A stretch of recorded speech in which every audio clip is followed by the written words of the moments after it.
सुधांशु जी, कैसे समझाएंगे ट्राइबल लोगों को आप? एक सवाल तो ये है, और दूसरा सवाल जो बात यहां पर वरिष्ठ वकील जो हमारे साथ अश्विनी उपाध्याय जी ने भी कहा कि ये हिंदू महिलाओं को बहुत लाभ नहीं देगा, तो क्या इसके मायने ये निकाले जाएंगे कि आप पर आरोप लगेंगे कि आपको मुस्लिमों को जो ज्यादा प्रिविलेज मिल रहा है उससे समस्या है, जबकि आप टिकट नहीं देते हैं, उनको समर्थन नहीं करते हैं, लेकिन आपको दिक्कत इस बात की है कि उन्हें ज्यादा चीजें कैसे मिल गई या एक्स्ट्रा प्रिविलेज कैसे मिल रहा है मुस्लिम पुरुषों को?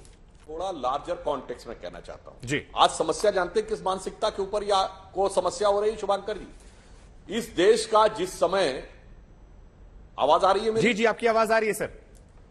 आपको आवाज आ रही है? जी जी, आपकी आवाज आ रही है सर। हाँ, तो मैं ये बात एक आपको डिफरेंट लार्जर कॉन्टेक्स्ट में कहना चाहता हूं। इस देश का जब विभाजन हुआ, इसके 3 टुकड़े हुए। पाकिस्तान और बांग्लादेश बने मुस्लिम राष्ट्र और भारत बना आंशिक मुस्लिम राष्ट्र। देखिए, मैं बात में गंभीरता से कह रहा हूं, भारत एकमात्र तथाकथित सेकुलर राष्ट्र है जिसमें शरिया को संवैधानिक मान्यता प्राप्त थी, जहां हज सब्सिडी दी जाती थी, जहां पर्सनल लॉ बोर्ड था, जहां वक्फ बोर्ड था। मैं विनम्रता से पूछता हूं, मुस्लिम देशों के अलावा एक सेकुलर देश बता दीजिए जहां पर कि शरिया सर्वोच्च न्यायालय से ऊपर होती हो, तो मैं माफी मांग लूंगा। 2014 के बाद अब इस देश को धीरे धीरे ट्रू सेकुलर कैरेक्टर यानी वास्तविक पंथ निरपेक्ष राष्ट्र बनाने की तरफ बात बढ़ रही है। तो जिनका आंशिक राज था, यानी नवाबियत चली गई थी, बादशाहत चली गई थी, पर बादशाहत का जलवाए जलाल मौजूद रहना था, उन मानसिकता का प्रतिनिधित्व असदुद्दीन ओवैसी कर रहे हैं और उनको प्रॉब्लम हो रही है। अन्यथा मैं पूछ रहा हूं, मुझे बता दीजिएगा दुनिया में एक खोज के एक राष्ट्र जहां सुप्रीम कोर्ट और शरिया में कॉन्फ्लिक्ट हो तो सुप्रीम कोर्ट के ऊपर शरिया रहा हो, नॉन मुस्लिम राष्ट्र, तो जो कहिएगा मैं माफी मांगूंगा। मैं राशिद अलवी जी और कलीमुल जी से इसका जवाब लूंगा सर, लेकिन एक बार पुरुषोत्तम रुपाला जी जो केंद्रीय मंत्री हैं, क्योंकि आज वो बीजेपी दफ्तर में बीजेपी की टोपी पहनकर इस चीज का अनाउंसमेंट कर रहे थे, एक बार जरा वो प्रेस कॉन्फ्रेंस सुनते हैं जहां पर उन्होंने ये तमाम बड़ी बातें कही और इसको लेकर एक कमेटी बनाने की बात कही। यूनिफॉर्म सिविल कोड को लेकर गुजरात सरकार ने कैबिनेट में आज एक प्रस्ताव पास किया है जिसमें एक कमेटी बनाने की बात है। इसी पर बातचीत करने के लिए हमारे साथ केंद्रीय मंत्री पुरुषोत्तम रुपाला जी मौजूद है। सर, ये बताइए, ये कमेटी में कौन कौन लोग रहेंगे, क्या रहेगी ये कमेटी?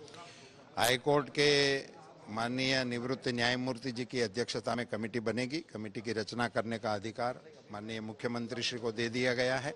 कमेटी में 4 सदस्य रहेंगे और समय और उनके काम करने की अवधि वो कमेटी का निर्णय करने के साथ हो जाएगा। सर, लेकिन जो कमेटी पास हुई है, ये कहा जा रहा है कि कैबिनेट का डिसीजन है, लेकिन प्रेस कॉन्फ्रेंस जो है वो बीजेपी दफ्तर से की जा रही है। कहीं ना कहीं बीजेपी राजनीति कर रही है इस पे।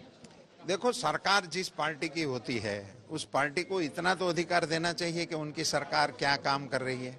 वो इनकी सरकार के बारे में पार्टी के अधिकारी या पार्टी के पदाधिकारी, वैसे तो पार्टी सरकार के गृह मंत्री जी ने ही ये घोषणा आपके सामने की है, तो इसमें कोई बहुत महत्वपूर्ण बात मेरी दृष्टि से नहीं है। लेकिन सर, कहीं ना कहीं ये भी माना जा रहा है कि आम आदमी पार्टी ने जिस तरीके से गणेश जी और लक्ष्मी जी की करेंसी नोट पर तस्वीर लाने की बात की थी, एक हिंदुत्व का कार्ड खेलने की कोशिश की थी, उस पर बीजेपी एक बड़ा कॉमन सिविल कोड की बात कर रही है। देखो, ये किसी के साथ तुलना करने की कोई आवश्यकता नहीं है। अभी आप इनका रिएक्शन देख लेना कि इसके बारे में क्या बोल रहे हैं, सभी के बारे में, सभी नागरिकों के बारे में क्या सबकी राय है। अब सब लोग बोलने लगे कि ये चुनाव है इसलिए हम कर रहे हैं। लेकिन ओवैसी तो ये कह रहे हैं कि ये चुनाव है और चुनाव में मुस्लिमों को ही कहीं ना कहीं टारगेट किया जाए। इसमें कहाँ मुस्लिमों को टारगेट करने का कोई विषय ही नहीं है, सबको एक समान मानने का अधिकार है। वैसे तो इसमें एक प्रकार से आप ये कह सकते हैं कि मुस्लिमों को हिंदू के साथ एक लेवल पे मानने की सरकार की मंशा है। लगता है कि इससे फायदा होगा चुनाव? अरे, फायदा तो चुनाव में फायदे के लिए हर चीज नहीं होती है, कुछ चीज राष्ट्र नीति के लिए भी होती है। ये देश के लिए है कुछ चीजें जो देश के सुचारू संचालन के लिए, नागरिकों के हित के लिए और राष्ट्र को खड़ा करने के लिए कुछ निर्णय करने पड़ते हैं। वो सारे निर्णय राजनीतिक मानना ये भी उचित नहीं है।